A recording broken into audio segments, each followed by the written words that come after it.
Hi friends, it's Barry. Let's solve this maths puzzle together.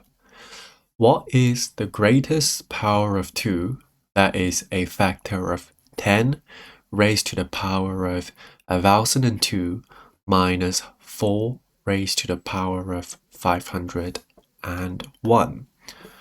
So let's take a look. Let's write out our expression 10 to the power of 1002 minus 4 to the power of 501. Now, looking at the answers, these are all very big powers of 2, from 1002 to 1006. So my intuition tells me that I want to break down these numbers into some powers of 2. So let's write 10 as 2 multiplied by 5,002, and then minus, I will write 4 as 2 squared. Okay, so 2 squared, 501. So now we see 2 and 5,002. We can distribute the 1002 to each of the numbers. So we have 2, 1002 multiplied by 5,002. And then for the term here, we can multiply the powers, resulting in 2 raised to the power of 2 times 501, which is 1002. So notice we have a common factor of 2 raised to the power of 1002. So we are going to factor that out. So we have 2, 1002, and then 5,002 minus 1, okay? So I want you to focus on this term, this expression here, 5 raised to the power of 1002 minus 1, okay? So one thing we can do now is to use the difference of two squares formula. So we have a squared minus b squared equals a plus b and a minus b, like that.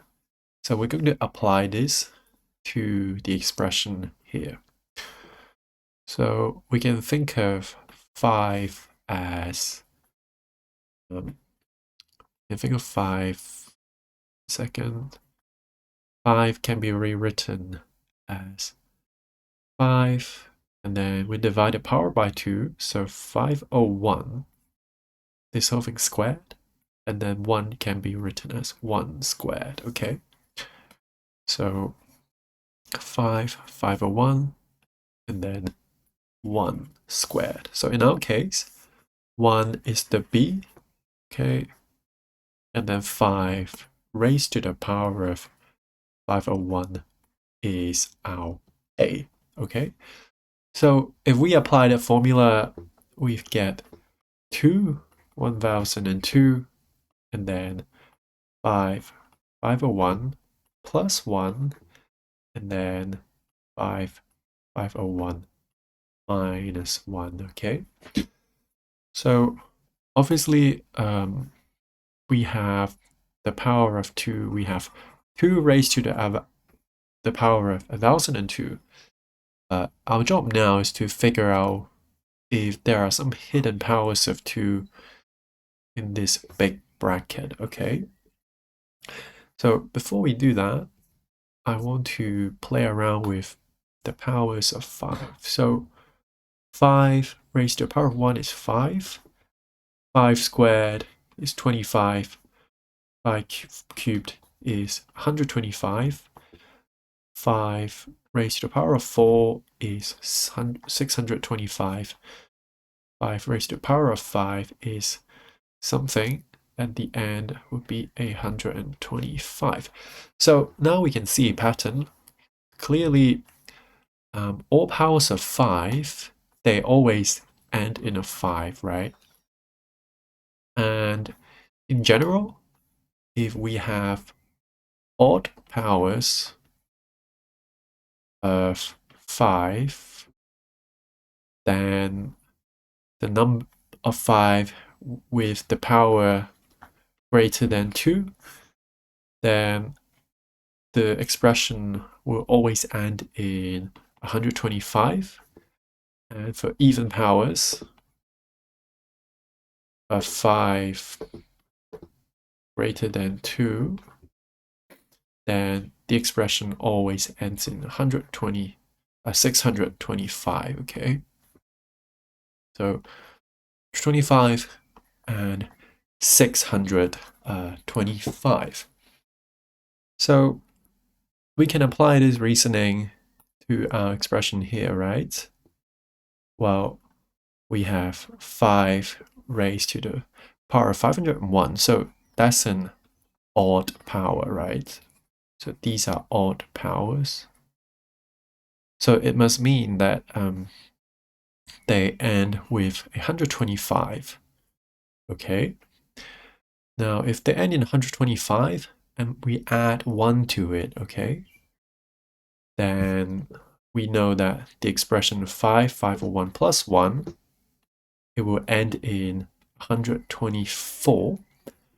And okay, no, not 124, but 126, I believe, because we are adding 1. So, oops, still not very used to using the tablet to write, but getting there.